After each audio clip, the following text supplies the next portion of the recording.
How can they not? I'm not sure, to be honest. A couple of times lads would come over to me and I'd say, you know, how's your night going? They go, oh, she's a bit of all right. About you? I go, yes, she has a donut. Yeah, well, it's the deal maker, isn't it, really? And do you think the whole licorice Coca-Cola thing helps your chances? Oh, geez, I'm not so sure about that. We'll have to see. I guess the outcome will tell. The night's over, and for the record, I got, well, how many dates I got isn't important. Walt and Amanda, on the other hand, scored 3 date matches, but not with each other.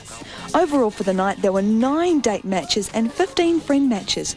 We also heard that some of them danced till 3 a.m, goodness me. And the speed date business continues to grow. Verity plans to head into provincial New Zealand, and there are even plans to introduce a gay speed date night. So, is speed dating the way to find true love? It's a question we asked Susan Jeffers, who wrote the international bestseller Feel the Fear and Do It Anyway. Now she's come up with the Feel the Fear Guide to Lasting Love, which will be in bookshops early next month. Lasting love, that is, as opposed to 5-minute bursts of it. And yes, I began by asking her about speed dating. Well, I think that speed dating is fine if you just want to have a fun evening. Just go with no expectations. Sometimes you might meet somebody, sometimes you won't, but just have a good time. You know, I think a lot of times we meet the person that we're going to be with for the rest of our lives totally out of the blue. You know, we don't expect to meet them at that point in time. So just have fun. I think to meet people, it's better to go to places that you love to go. If you love to ski, go skiing. If you love movies, go, you know, be at the places that you love. And hopefully you meet somebody who enjoys the same thing you do. And that's very, very important, I think, in a relationship. OK, well, you've raised a number of your own love lessons in the book. One of them is choose your mate's joy. In other words, if you meet somebody at a place where they're happy, that's a good starting point, isn't it? Well, it certainly is. You want somebody who has kind of a spark. But you know something? You never know right early on how somebody is. You have to be with them a lot of the time. Do you know what I'm saying? Well, wait a minute here, when because wait, I'm sorry to interrupt you, but I am talking to a woman who's had precisely the opposite experience. I mean, you have had the great kind of, you know, height and chemistry. Off you go. Tell us about that.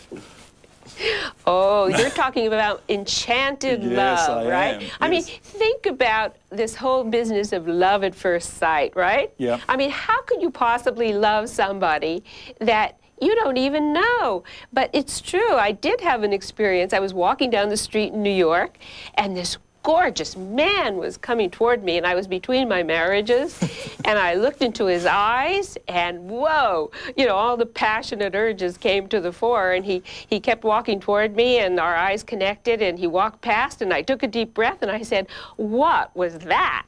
And then I felt this tap on my shoulder, and I turned around, and lo and behold, there he was, and there we were, eyeball to eyeball, and we fell in love. And thus began, you know, 6 months of great passion, but something happened at the end of 6 months, you know. We woke up to reality because, you know, enchanted love is kind of a spell that comes over you. And when we woke up to reality, we started to resent each other, we started to have fights, etc. And finally I said, you know, please leave. And when the door shut behind him, I took another deep breath and I said, what was that?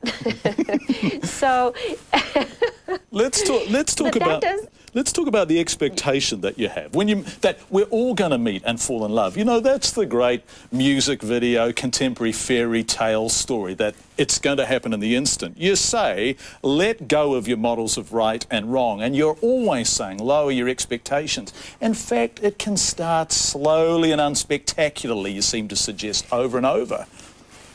Oh, over and over, because I remember when I met my husband, Mark, my present husband, Mark. We've been married, as I speak, 19 years, and it's the most glorious relationship in the world. But when I met him, he wasn't my type, right? And it took you know, a lot of dating, and little by little, I just saw what a fantastic man that he was and continues to be. And I always tell people, if they're not in a great relationship, your type is not your type. So, I mean, that